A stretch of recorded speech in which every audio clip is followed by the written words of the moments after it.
Assalomu alaykum, hurmatli Olmaliq tog' metallurgiya rahbariyati.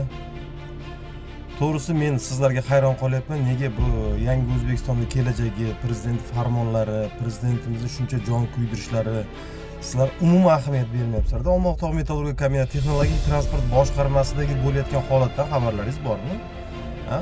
Bir-biriga qurolli hujumlar qilib yotibdi. Qaychilar tiqib olyapti, tomoq sohalariga qaychi tiqib olyapti.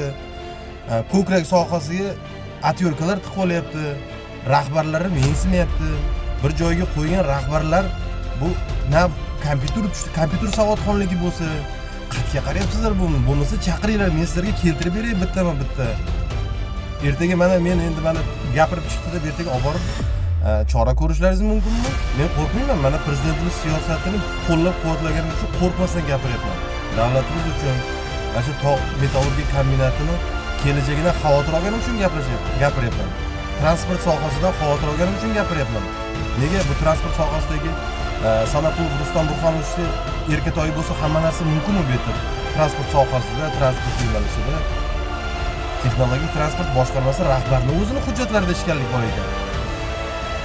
Bu transport sohasida TC3 dagi texnikalar shuncha vaqt turibdi. Nimaga turibdi bular?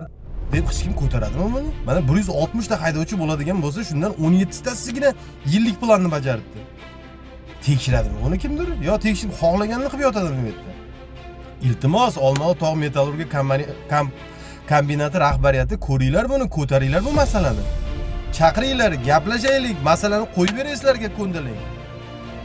Prezidentning oldida qanday javob berasizlar ertaga yetib borsa bu ma'lumotlar hammasi?